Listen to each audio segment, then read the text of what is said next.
Ever wonder what medieval junk food was like? If you're imagining a knight in full armor, clutching a greasy meat pie and a tankard of ale while yelling at a baker like he just pulled up to a medieval Burger King, you're honestly not that far off. Sure, there were no drive-thrus, but there were street pies that could make you violently ill, waffles that tasted like heaven, and pretzels so spiritually blessed they were basically edible rosaries. Medieval Europe didn't have fast food chains, but it absolutely had a fast food culture, just with slightly more rats and significantly fewer napkins. Let's start on the streets of London. Near the Thames in the 12th and 13th centuries, cookshops were the local go-to for hot ready-made meals. William Fitzstephen, a guy who definitely loved a bite on the go, described how food was always available according to the season.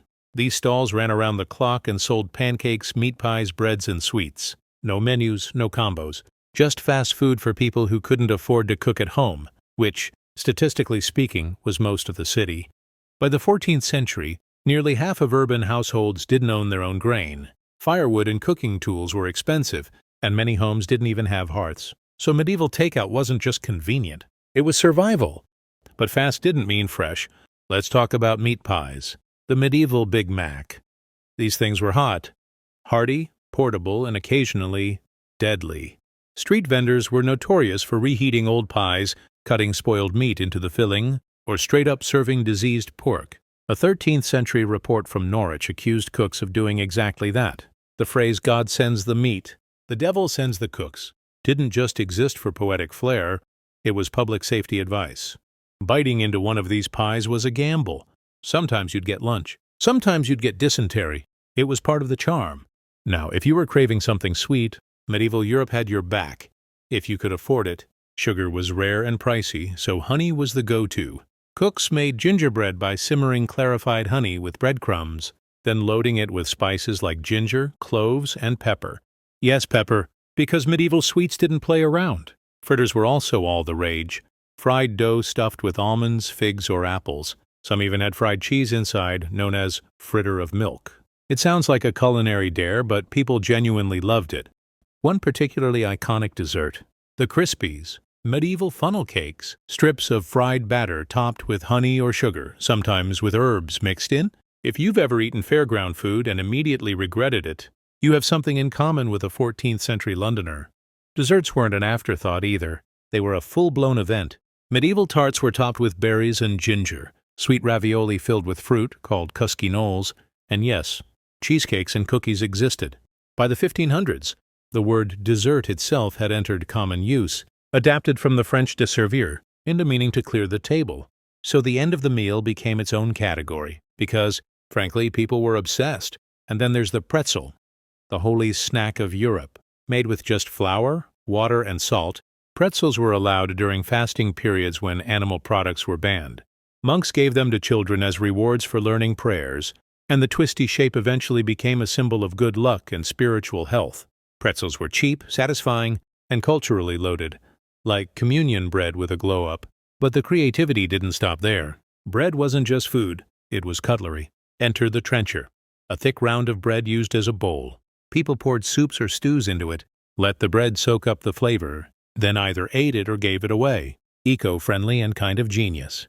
If you didn't own a pot or even grain to cook, you could still have a warm meal, sometimes by bringing your own raw meat to a bakery and asking them to wrap and bake it for you. In London, bakers weren't even allowed to charge more than a penny for that service. Regulation and carbs in one handy package.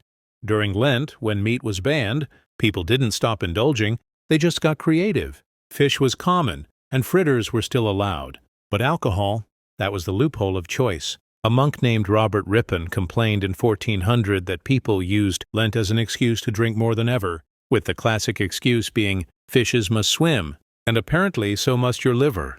And this wasn't just a British thing. In 12th century Jerusalem, there was a whole neighborhood called the Street of Evil Cooking. It was lined with cookshops and food stalls, and probably smelled like garlic. Dreams and gastrointestinal risk. That alone proves fast food was a truly international medieval affair. But medieval junk food wasn't all good vibes and gingery waffles. Street food came with risk, spoiled ingredients, unhygienic prep, and a complete lack of regulation. The rich could afford kitchens and private meals. The rest of the population? They played food roulette daily. Still, these makeshift restaurants fed entire cities.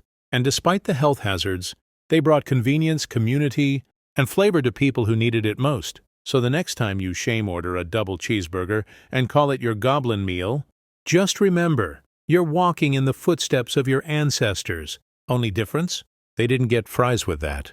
But to really understand medieval fast food, you have to zoom out and look at who it served and why. This wasn't just a street-side snack culture for lazy nobles or drunken monks. The whole idea of fast food came out of urban poverty. A lot of people, especially poor workers, widows, or traveling craftsmen, didn't even have kitchens. In some towns like Colchester, England, only 3% of households that paid taxes had access to any kind of kitchen. That's not even a hearth. That's just the tax-paying folks. For everyone else, there were no pans, no firewood, and definitely no fridge. By the late Middle Ages, major cities across Europe, like Cologne and Venice, had populations around 50,000. That meant thousands of people packed into tiny rooms with zero way to cook. Cookshops, which could stay open all night, became a lifeline. They were the medieval Denny's, minus the hash browns. Of course, we know rich people weren't queuing up for a grimy sausage pie at midnight. How? Because they left behind receipts. Their wills, inventories, household accounts, all of it points to private kitchens, servants, and carefully prepared meals. Meanwhile, poor people left behind nothing but the occasional coroner's report or a legal inventory that listed their entire life's possessions as cloak, bedding, wooden spoon. And those same poor folks were eating fast food made mostly from flour. Because flour was cheap, filling, and available. Bread, cakes, pies, pancakes, wafers. All of it designed to be eaten hot and on the spot. But not everyone trusted the cookshops. In fact, city officials were constantly cracking down on food safety. York banned meat that had been sitting out for more than 24 hours. London tried to stop bakers from charging more than a penny just to cook your meat in dough. Norwich had reports of cooks reusing spoiled sausage. Even Chaucer's Canterbury Tales mocks the flies and rotten pies of a popular inn. This wasn't just petty regulation. It was survival. If you were a poor laborer, you couldn't risk food poisoning. But you also couldn't afford to starve. So yes, fast food was everywhere in medieval Europe. Not because it was trendy, but because it was essential. It was how the working poor got through the day.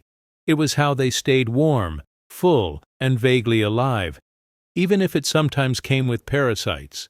In the end, medieval fast food was greasy, questionably sourced, and wildly necessary, just like ours.